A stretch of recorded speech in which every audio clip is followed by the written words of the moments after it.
Supreme कोर्टाकडून creamy लेअरच्या बाबतीत एक मोठा निर्णय घेण्यात आलाय।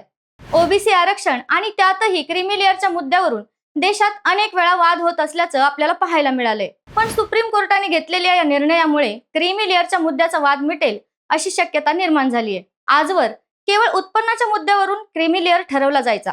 ठराविक उत्पन्नापेक्षा जास्त उत्पन्न असेल तर त्या लोकांना क्रीमी लेअर मानलं जायचं। पण आता कोर्टाच्या निर्णयानुसार ओबीसी आरक्षणात क्रीमी लेअर ठरवताना उत्पन्न हा केवळ एकच घटक कारणीभूत असू शकत नाही। कोर्टाचा हा निर्णय नेमका काय आहे विस्ताराने समजून घेऊयात। 1992च्या इंदिरा साहनी विरुद्ध केंद्र सरकार खटल्यात सरकारने ओबीसी आरक्षणातून क्रीमी लेअर मध्ये येणाऱ्या लोकांना ओबीसी आरक्षणातून वगळलं पाहिजे ही गोष्ट समोर आली। तिथूनच उत्पन्नाच्या आधारावर क्रीमी लेअर ठरवला जाऊ लागला। क्रीमी लेअर म्हणजे काय तर ओबीसी समाजातील असे लोक जे सामाजिक आणि आर्थिक दृष्ट्या पुढारलेले आहेत, ज्यांना आरक्षणातून मिळणाऱ्या लाभांची गरज नाही। क्रीमी लेअरची तरतूद लागू करण्याचा मुख्य हेतू हा होता की आरक्षणाचा लाभ खरंच आवश्यकता असणाऱ्या गरजू लोकांपर्यंत पोहोचावा। ओबीसी समाजातील अभिजात वर्गाला आरक्षणाचे लाभ लगेच मिळवण्यापासून रोखता यावं आणि संधींचं समान वाटप व्हावं। पण आता 30 वर्षांनंतर हा मुद्दा पुन्हा का कोर्टात गेला तर सरकारने क्रीमी लेअर मध्ये कोण येईल हे ठरवण्यासाठी उत्पन्न हा क्रायटेरिया ठरवलाय।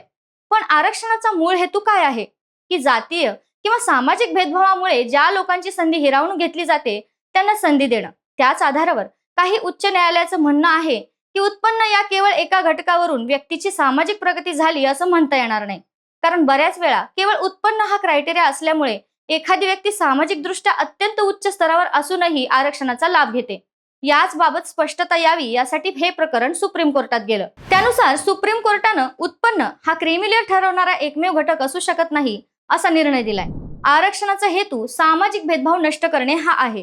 केवळ आर्थिक मागासलेपण नाही तर सामाजिक रचना आणि जातीय रचनेमुळे निर्माण झालेला भेदभाव कमी करणं यासाठी आरक्षण आहे। त्यामुळे कोणत्याही एका घटकावर आधारित नाही तर उत्पन्न, शिक्षण, व्यवसाय, सामाजिक स्तर अशा अनेक घटकांच्या आधारावर क्रीमी लेअर ठरवला गेला पाहिजे। यावर सरकार आता काय निर्णय घेणार आणि त्याची अंमलबजावणी कशी करणार हे येत्या काळात समजेल।